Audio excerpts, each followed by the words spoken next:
Hi, folks. This is Jared Petty with IGN, joined by Tate Phoebe. Tate. We're looking at something fun here in Hearthstone. What are you going for? Yeah, we decided to try to capture the final game to get legend rank this season.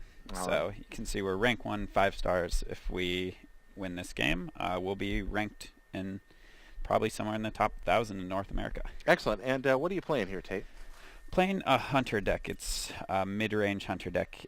It's actually designed to kind of deal with a lot of the trap hunters right now. So there's two popular hunters, this and then the traps. I run this to get a better matchup against other hunters. However, it's not a hunter that we're seeing here. It's a warrior, which is not something you necessarily wanted to see, right? Yeah, warriors, one of the most difficult classes for this deck to deal with. They have a lot of ways to gain a ton of health.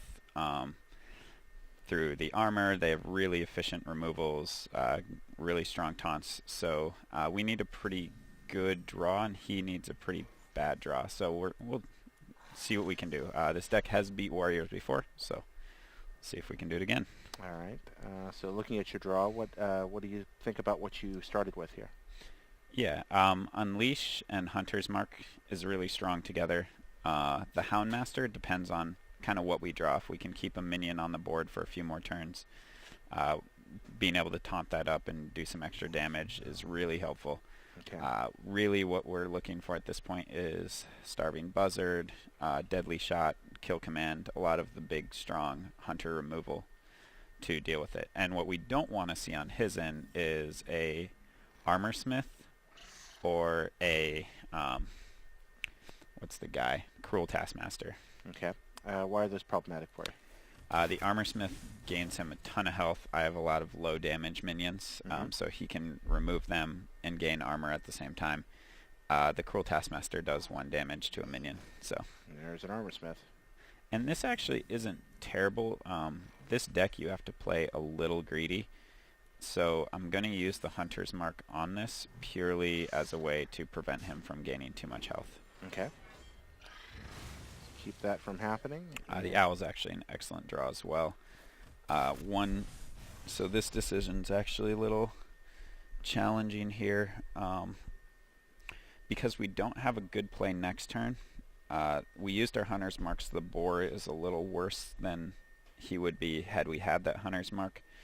I'm actually going to play him just to, he either has to remove him, and if he doesn't, it gives us a much stronger turn next turn with the Houndmaster. Otherwise, we don't have a target for it. All right. So that's why you're playing that. Now he's Yeah, it's also turn 3 for the warrior, which usually you see an Acolyte of Pain. If that were to happen and we're able to Houndmaster our boar, we can prevent a pretty decent amount of card draw from him if he drops that card. All right, there it is. So this helps us quite a bit, actually, because we can prevent multiple draws off this card. Our boar gains extra value from the +2/+2, and we develop a 4/3. So we actually have a really strong board right now. So depending on if he doesn't have a good answer right now, we're going to have a really strong chance to take over this game. Okay. Execute, no particular surprise there. Yeah, Kirkron Elite is what I'm expecting right here. No, Death Bite. Interesting. So he is taking the damage, which actually isn't too bad for us. All right. At this point, we're most likely racing him. So the key is to kind of get a threat on the board each turn. The Savannah Highmane is going to be really nice. I'm putting out this Direwolf hoping that he axes it, because he'll take the damage and the axe will be gone. But if not, I will put out the Savannah Highmane, which he would most likely be forced to axe. And there's an armor smith. Yeah, so this is where you get to see Armor Smith start to kind of get its value. Ooh, this is an incredible draw for us. It actually prevents him from getting value out of his Armor Smith. Because it doesn't do damage to it, it destroys it. Yep. It also forces him to use most likely use his weapon to kill the Kodo, because it seems like a good play on his end. Then we can follow it up with a Savannah Highmane. Warriors don't run silence, so this becomes a extremely strong play. Actually, I take that back. We cannot use the Savannah Highmane because the Sylvanas will... actually, what will happen? They changed the order of death rattles, so they'll happen in the order they were played. If I were to play the Highmane, the Sylvanas would not steal his tokens. Although, I'm not sure that that's the best use of a Highmane. So are you considering the As right just play fodder. here? You always end up with these difficult decisions in Okay. available matches. Yep. I think we simply just have to get rid of Sylvanas. All right. And then get one kind of token out of the Do the damage. Hunter with hero that. power. Yep. Next turn. And now we can continue. We're at the point in the Hunter game where you can almost use the hero power every turn, which Put is the game on really a strong. timer. Right. Yep. Puts him on a timer. And Also limits his mana, because if he wants to armor each turn to negate this, this means that at best he can play a 5-cost minion. So you're able to stunt his growth a bit. And you've been able to maintain your goal of keeping a threat on the board pretty much every turn. Yep. Which is what you wanted to do. All right. So this is actually a pretty difficult one to deal with. Normally, our Houndmaster is very useful right now. But instead, I'm going to see... So the plan is to Houndmaster to deal with this, but which limits our other options. Okay. So kind of the rule of thumb is to always draw first to see if it changes your turn, All right, let's see if and then go through with your turn. following the plan. Yep, so we actually deal with that really efficiently. Okay. And the choice here is to keep the timer going or try to develop an animal companion. We actually have a really strong play next turn with Highmane and companion. So let's just keep timer. Yep, keep him on a timer. All right. Keep the pressure on. He most likely has a way to deal with this and trade with the Harrison, but I'm hoping that leaves us with an empty board to drop a Highmane onto. Oh, actually. So that puts us on a really short timer. He kind of flipped it on us. So what we're looking for now is a kill commander, a deadly shot. We can get rid of it with Hunter's Mark.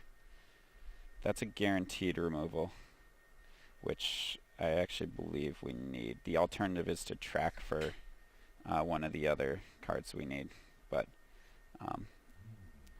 it's at this point in time just play the sure thing.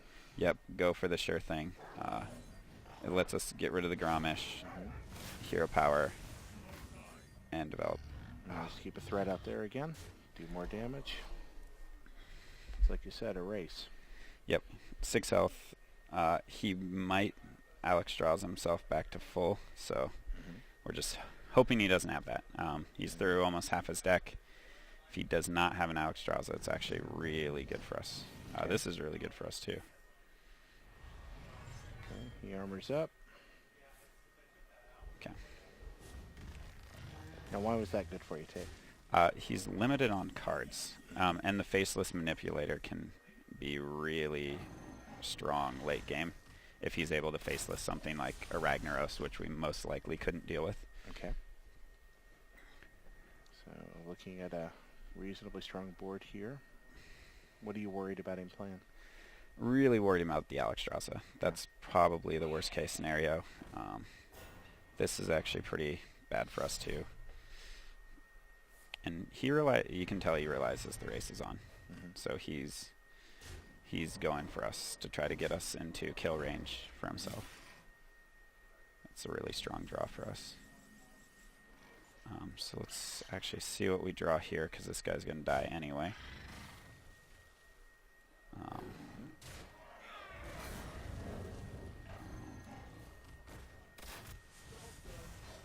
Corehound do you any good? No, it's actually a pretty bad draw, but we're in a pretty strong position. I don't know if he has a way to clear this board, because anything that kills these hyenas leaves us with... they summon 2/2 hyenas, 2 of them, so we'll end up with 8 damage on the board, most likely, no matter what. He delays and goes looking for a solution. Yep. So he's looking at 12 damage. And if he kills any of these, he can't really use his weapon to kill them. Right. Oh, really good draw for him, actually. Although he will take 2 damage from it. And he seems to be debating who to attack. I think he's debating on whether or not to attack this thing. Okay. So we are at 17. We're actually 1 damage short.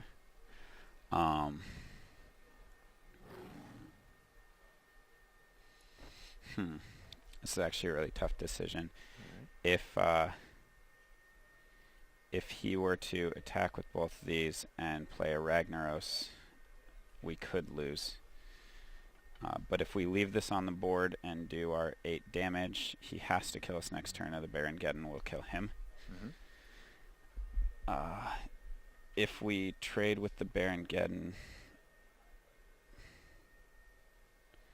he can remove 1. I don't... Well, see. If we trade with Baron Geddon and play Corehound, that leaves us with...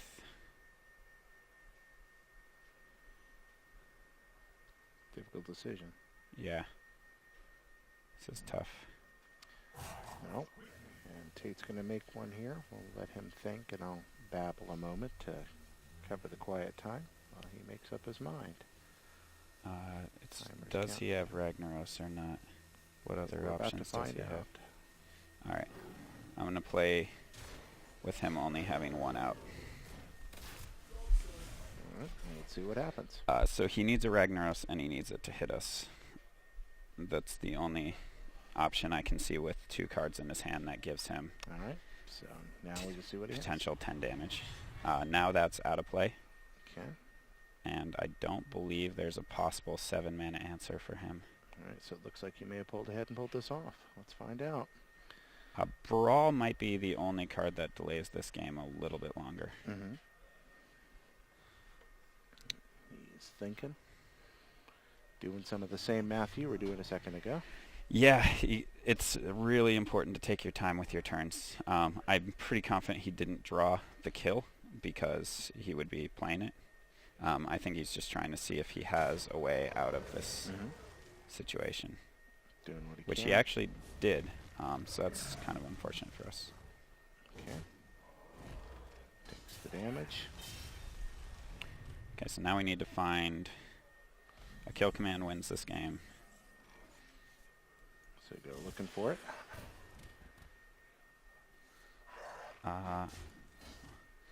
We could try to draw for the win, but I'd like to save the silence just in case he drops a Sledge Belcher or something like that. And we can start drawing cards off the buzzard. So and he concedes. And congratulations, Tate. oh, thank you. Yeah, let's see where it puts us. All right. So walk out of there. Hey! 342. And he's It's not bad. Now the grind to top 16 to try to get a BlizzCon ticket begins. Well, congratulations on thank you. achieving that. And folks, hope you enjoyed the game. Leave your comments in the section below. Thank you so much for watching. And let us know if you're a legend in Hearthstone. And for all your Hearthstone needs, please check us out here at IGN. Yeah. Bye-bye.